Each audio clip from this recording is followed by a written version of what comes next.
اسی لیے مسلمانوں، اگر عزت چاہتے ہو، اگر وقار چاہتے ہو، اگر کامیابی چاہتے ہو، اگر دونوں جہاں کے بھلائی چاہتے ہو، اگر اقبال چاہتے ہو، اگر بلندی چاہتے ہو، اگر جنت جانا چاہتے ہو، اگر دونوں جہاں کی بھلائی چاہتے ہو تو خشیت ربانی کے پیکر بن جاؤ اور خدا سے ڈرنے والے بندے بن جاؤ۔ انشاءاللہ اللہ تعالی ہمیں ساری نعمتوں سے مالا مال فرمائے گا۔ نبی کی شان یوں بیان کرتا ہے کہ سرور کہوں کہ مالک و مولا کہوں تجھے، باغ خلیل کا گل زیبا کہوں تجھے، تیرے تو وصف عیب تناہی سے گئے بری ہے راگ میری شاخ میں کیا کیا کہوں تجھے، لیکن رضا نے ختم سخن اس پہ کر دیا، خالق کا بندہ خلق کا آقا کہوں تجھے۔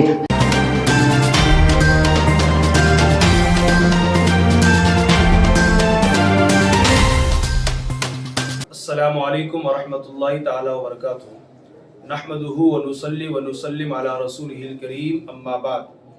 الحمدللہ ثم الحمدللہ۔ ہر سال کی طرح امسال بھی دارالعلوم کنز الایمان ہبلی میں عرس اعلیٰ حضرت نہایت شان و شوکت کے ساتھ علماء کرام، سادات اعظام، مشائخ اعظام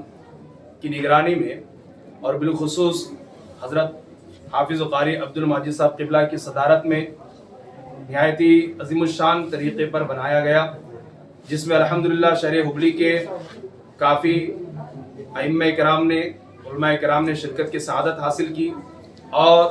شہر ہبلی کے کئی معزز و مقتدر ہستیوں نے شرکت کی سعادت حاصل کی ہے۔ بہت ہی اطمینان اور سکون کے ساتھ ہمارا یہ جلسہ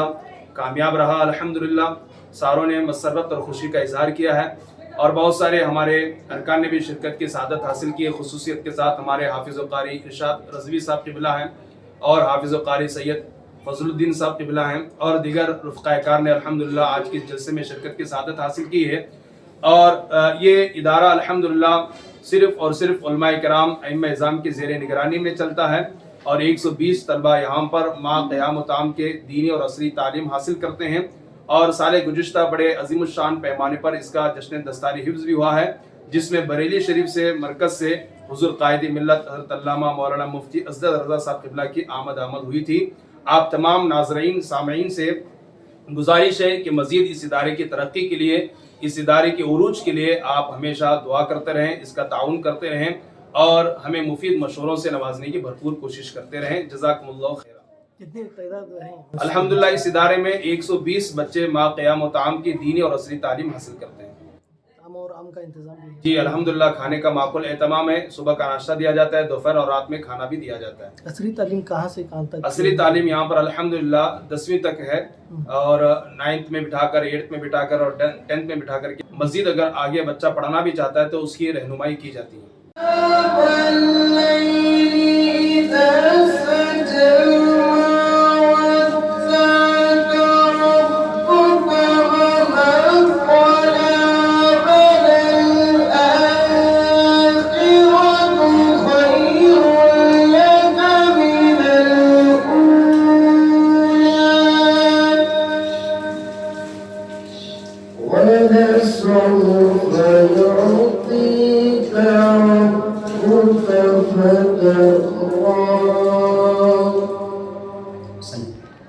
حضرات، اللہ تبارک و تعالیٰ نے ہر دور میں، ہر زمانے میں، ہر عصر میں اور ہر قرن میں ایک ایسے مجاہد کو، ایک ایسے مرد قلندر کو، ایک ایسے مجدد کو ہمارے درمیان مبعوث فرماتا گئے جو لوگوں کو راہ خدا پر گامزن کرے، بنجر دلوں میں گل و بلالہ کے بیج بوئے۔ ان کی صحبت میں رہنے والا کبھی بھی شکستہ حالی کے دن نہیں دیکھتا، کبھی شقاوت میں مبتلا نہیں ہوتا۔ حضرات، وہ مجدد ایسا با کمال کا ہوتا گئے کہ اس کی صحبت میں بیٹھنے والا کوئی صدر الشریعہ بنتا گئے، کوئی حجت الاسلام بنتا گئے، کوئی مفتی اعظم ہند بنتا گئے، کوئی سلطان الواعظین بنتا گئے، کوئی صدر الافاضل بنتا گئے، کوئی شیخ الاسلام بنتا گئے۔ حضرات، وہ مجدد ایسا با کمال ہوتا گئے کہ اس کی صحبت میں بیٹھنے والا کوئی قطب مدینہ بنتا گئے، کوئی مبلغ اعظم بنتا گئے، کوئی ملک العلماء بنتا گئے، کوئی مفسر قرآن بنتا گئے، کوئی محسن ملت بنتا گئے تو کوئی برہان ملت بنتا گئے۔ حضرات، میں جس عظیم اور مبارک ہستی کا ذکر کرنے جا رہا ہوں وہ ایک ایسی ذات مبارک ہے کہ بندہ ناچیز کی زبان و قلم بولنے اور لکھنے سے قاصر گئے۔ حضرات وہ عظیم ذات مبارک کوئی اور نہیں بلکہ اعلیٰ حضرت عظیم البرکت عظیم المرتبت ولی نعمت پروانۂ شمع رسالت عالم شریعت پیر طریقت باعث خیر و برکت کنز الکرامت جبل الاستقامت حامی سنت ماہی بدعت آیت من آیات رب العالمین معجزات من معجزات رحمت للعالمین الحاج الحافظ القاری العالم الفاضل المفتی المحدث الشاہ امام احمد رضا بریلوی علیہ الرحمہ گئے کہ جن کے چرچے دنیا کے کونے کونے گوشے گوشے اور چپے چپے میں گئے۔ حضرات یہ وہی اعلیٰ حضرت گئے، یہ وہی امام اہل سنت گئے، یہ وہی مجدد دین و ملت گئے، یہ وہی مرد قلندر اور مرد مجاہد گئے کہ جن کا نام سنتے ہی غیر مقلد ہو، وہابی ہو، دیوبندی ہو، رافضی ہو، ناصبی ہو، مودودی ہو، مولائی ہو، قادیانی ہو، تبلیغیوں اور خارجیوں کے تلے زمین کھسک جاتی گئی، جسم تھرا جاتا گئے، بدن میں کپ کپی سی پیدا ہو جاتی گئی، بدعت اور ضلالت کے راستے بند ہو جاتے گئے۔ حضرات ان تمام گمراہوں نے، ان تمام بد مذہبوں نے، ان تمام ناریوں نے خدا کی شان میں بھی گستاخیاں کی گئی، حضور کی شان میں بھی گستاخیاں کی گئی، صحابہ تابعی اور تبع تابعی کی شان میں بھی گستاخیاں کی گئی۔ کسی نے تقویت الایمان کو لکھ کر گستاخیاں کی گئی، کسی نے براہین قاطعہ کو لکھ کر گستاخیاں کی گئی، کسی نے تحذیر الناس کو لکھ کر گستاخیاں کی گئی، تو کسی نے قرآن پاک کا ترجمہ غلط سلط لکھ کر گستاخیاں کی گئی۔ مگر اعلیٰ حضرت عظیم البرکت نے ان تمام فرقہ باطلہ کے رد میں 1000 سے زائد کتابیں لکھ کر انہیں دندان شکن جواب دیا گیا۔ کبھی حسام الحرمین کو لکھ دیا گیا، کبھی الدولۃ المکیہ بالمادۃ الغیبیہ کو لکھ دیا گیا، کبھی تجلی الیقین کو لکھ دیا گیا، کبھی حیات الاموات فی بیان سماع الاموات کو لکھ دیا گیا، کبھی سلطنت المصطفیٰ فی ملکوت کل الورا کو لکھ دیا گیا، کبھی العمر والعلا کو لکھ دیا گیا، کبھی مطلع القمرین کو لکھ دیا گیا، تو ابھی کنز الایمان فی ترجمۃ القرآن کو لکھ دیا گیا۔ حضرات المختصر جب ان گستاخوں نے غیب دان نبی کے غیب دانی کا انکار کیا تو میرا امام یعنی معاذ اللہ یہ کہا کہ نبی کو پیٹھ پیچھے کا علم نہیں گئے، نبی کو علم غیب نہیں گئے، یعنی اگر ایسا کہا تو میرے امام تو میرا امام نبی تو میرا امام بریلی کی دھرتی سے جو پکار کر اڑتا گئی اور کوئی غیب کیا تم سے نگاہ گو بھلا جب نہ خدا کی چھپا تم پہ کروڑوں درود۔ جب ان گستاخوں نے حیات النبی کا انکار کیا یعنی معاذ اللہ یہ کہا کہ نبی مر کر مٹی میں مل گئے، ارے وہ ہوگا تمہارا کوئی اور نبی جو مر کر مٹی میں مل گیا، مگر ہمارا نبی کل بھی زندہ تھا، آج بھی زندہ گئے اور کل قیامت تک اپنی قبر میں زندہ رہے گا۔ اسی کی طرف اشارہ کرتے ہوئے میرا امام کہتا گئے تو زندہ گئے بلّہ تو زندہ گئے بلّہ میرے چشم عالم سے چھپ جانے والے۔ حضرات جب ان گستاخوں نے میلاد مصطفیٰ کا انکار کیا تو میرا امام کہتا گئے حشر تک ڈالے گے غم پیدائش مولا کی دھوپ مثل پارس نجد گئے، قلعے گراتے جائیں گے اور خاک ہو جائیں عدو جل کر مگر ہم تو رضا، دم میں جب تک دم گئے ذکر ان کا سناتے جائیں گے۔ جب ان گستاخوں نے نبی پاک کو اپنے جیسا بشر کہا، نبی پاک کو اپنی طرح عام انسان کہا تو میرا امام نبی کی شان یوں بیان کرتا ہے کہ سرور کہوں کہ مالک و مولا کہوں تجھے، باغ خلیل کا غلے زیبا کہوں تجھے، تیرے تو وصف عیب تناہی سے گئے بری ہے راگ میری شاخ میں کیا کیا کہوں تجھے، لیکن رضا نے ختم سخن اس پہ کر دیا خالق کا بندہ خلق کا آقا کہوں تجھے۔ حضرات ان اشعار پر میں اپنی گفتگو کو ختم کرنا چاہوں گا کہ کہنے والوں نے کیا ہی خوب کہا گئے کہ ملک سخن کے شاکی تم کو رضا مسلم جس سمت آ گئے گو سکے بٹھا دیے گئے، اگلوں نے تو لکھا گئے بہت علم دین پر اس صدی میں جو کچھ گئے وہ تنہا رضا کا گئے۔ اور کسی شاعر نے کیا یہ خوب کہا گئے کہ ڈال دی قلب میں عظمت مصطفیٰ، ڈال دی قلب میں عظمت مصطفیٰ سیدی اعلیٰ حضرت پہ لاکھوں سلام علینا للبلاء۔ السلام علیکم ورحمۃ اللہ وبرکاتہ۔ حضرات اگر آپ اعلیٰ حضرت کی زندگی کا مطالعہ کریں گے تو آپ کو پتہ چلے گا کہ اعلیٰ حضرت عظیم البرکت کی آخرت کی فکر ہمیشہ دامن کے رہتی اور آپ سنت رسول کے بڑے پابند تھے اور آپ کی کوشش ہمیشہ یہ رہتی کہ کوئی سنت ترک نہ ہونے پائے اور آپ کی زندگی کا ایک نمایاں پہلو خشیت ربانی اور تقویٰ تھا اور آپ خشیت ربانی کے بڑے پے کرتے اور جہاں کہیں ہوتے خدا سے ڈرتے اور ہر فرض و واجب کی محافظت کرتے۔ آئیے ان کی زندگی کے چند ایمان و افروز واقعات جو خشیت ربانی اور تقوی خدا سے لبریز ہے میں آپ کے سماعتوں کے حوالے کروں۔ آئیے سب سے پہلے ان کے بچپن کا تقویٰ سماعت کرتے ہیں۔ اعلیٰ حضرت عظیم البرکت الشاہ امام احمد رضا خان فاضل بریلی کے قابل فخر شاگرد حضرت علامہ مولانا ظفر الدین رضوی بہاری علیہ رحمہ اپنی کتاب حیات اعلیٰ حضرت میں فرماتے ہیں کہ ایک مرتبہ کی بات ہے کہ اعلیٰ حضرت کا بچپنا تھا اور آپ نے روزہ رکھا تھا. دوپہر کا وقت ہوا, شدت کی گرمی تھی اور چہرے پر سے ہوائیں اڑنے لگی. یہ دیکھ کر آپ کے والد ماجد آپ کو کمرے میں لے گئے. ان کے ہاتھ میں پھرنے کا ایک پیالہ تھا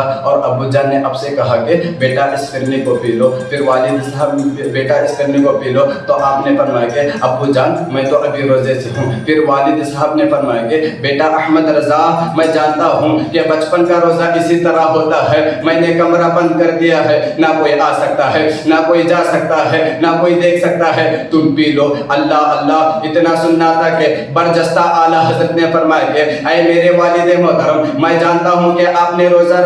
میں جانتا ہوں کہ آپ نے دروازہ بند کر دیا ہے, نہ کوئی آ سکتا ہے, نہ کوئی جا سکتا ہے, مگر اے میرے والد محترم میں نے جس کا روزہ رکھا ہے وہ تو مجھے ضرور دیکھ رہا ہوگا. یہ سن کر والد ماجد آپ فدا ہو گئے اور چشمان مبارک سے اشکوں کا تر بند ہو گیا اور آپ کو دعاؤں سے نواز کر دروازہ کھول کر باہر لے آئے. اسی لیے تو کسی شاعر نے کیا خوب کہا ہے, بچپن کے زمانے کا یہ تقویٰ ہے رضا کا, بچپن کے زمانے کا یہ تقویٰ ہے رضا کا, پھر آگے کا اندازہ بھلا کون کرے گا.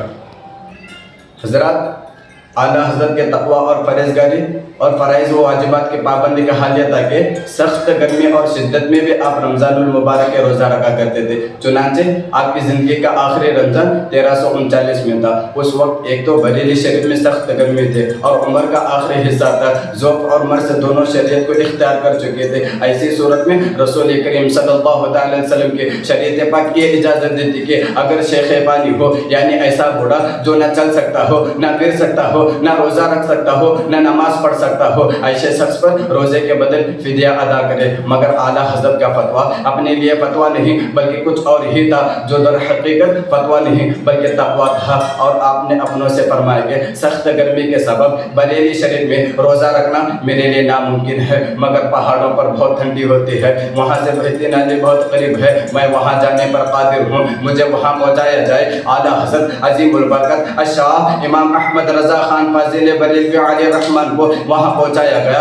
اور آپ نے پورا مہینہ پہاڑوں پر گزار کر رمضان المبارک کے فرض روزے رکھ کر آپ نے رب کی رضا حاصل کی. اے روزہ چھوڑنے والو, اے جماعت چھوڑنے والو, اے نماز چھوڑنے والو, مجھے بتاؤ کہ سرکار اعلیٰ حضرت کی زندگی ہمارے لیے نمونہ عمل نہیں بلکہ یقیناً ہے اور بلا شبہ ہے. اسی لیے مسلمانوں, اگر عزت چاہتے ہو, اگر وقار چاہتے ہو, اگر کامیابی چاہتے ہو, اگر دونوں جہاں کے بھلائی چاہتے ہو, اگر اقبال چاہتے ہو, اگر بلندی چاہتے ہو, اگر جنت جانا چاہتے ہو, اگر دونوں جہاں کی بھلائی چاہتے ہو, تو خشیت ربانی کے پیکر بن جاؤ اور خدا سے ڈرنے والے بندے بن جاؤ. انشاءاللہ اللہ تعالی ہمیں ساری نعمتوں سے مالا مال فرمائے گا. وما علینا الا البلاغ المبین. السلام علیکم ورحمۃ اللہ وبرکاتہ. اللہ اللہ تاجدار اہل سنت حضور سرکار مفتی اعظم ہند علامہ مصطفیٰ رضا خان فرماتے ہیں کہ ایک مرتبہ کی بات ہے کہ سیدی سرکار اعلیٰ حضرت کی بارگاہ میں دو علماء حضرت سید شاہ ناطق علی صاحب اور حضرت سید شاہ ارشاد علی صاحب حاضر خدمت ہوئے. سلام عرض کرنے کے بعد کہا, حضور یقیناً آپ نے نعت تو بہت لکھی ہے, لیکن ہم دونوں کی دلی خواہش یہ ہے کہ ہم دونوں کی دلی تمنا یہ ہے کہ ہم دونوں کی دلی آرزو یہ ہے کہ آپ ایک نعت پر ایسی بھی تحقیق فرما دیں اس میں اردو, ہندی, عربی اور فارسی یہ چاروں زبانیں شامل ہوں. اتنا سننا تھا کہ اعلیٰ حضرت نے فرمایا فقیر کا نہ تو یہ رنگ ہے نہ یہ طریقہ, لیکن آپ حضرات چونکہ آل رسول ہیں اس لیے آپ کی عرض نہیں بلکہ آپ کا حکم ہے. یہ فرمان اسی وقت اسی مجلس میں فی البدی ایک ایسی نعت پاک قلم بند فرمائی جو 4 زبانوں پر مشتمل ہے, یعنی اس میں اردو بھی ہے, ہندی بھی ہے, عربی بھی ہے اور فارسی بھی ہے. جانتے گا وہ نعت پاک کون سی ہے تو سنو اور غور سے سنو. اعلیٰ حضرت عظیم البرکت فرماتے ہیں لمیات نذیر و کفی نفرین اتنے کا نشت پیدا جانا جب راج کو تاج توڑے سرسو ہے تجھ میں شگید سرا جانا البحر علا والموج طوا من بیک ستوفا و شربا مجدار نگو بگڑی گبا پڑی نیا پار لگا جانا حنفی عدشن و سخاطات اے یسو پاک اے ابر کرم برسن نارے ان مجھے مری مجھے تو بوند کی در میں گرا جانا بس آمائے خامن نوائی رضا نائے طرز میری نائے رنگ میرا ارشاد احد ناطق ناچاری سراغ پڑھا جانا. یہی وجہ ہے کہ اعلیٰ حضرت کو متعلق استاد زمن کے استاد چراغ دہلوی فرماتے ہیں ملک سخن کی شادی تم کو رضا مسلم اس سمت میں آ گئے وہ سکے بٹھا دیے. ہیں اور ابھی تک آپ نے ہمارا چینل سبسکرائب نہیں کیا تو ابھی ہمارا چینل سبسکرائب کریں اور ساتھ ہی لگے بیل کے بٹن کو بھی پریس کریں تاکہ آپ کو مستقبل میں ہماری اپلوڈ ہونے والی مزید ویڈیوز کا نوٹیفیکیشن ملتا رہے۔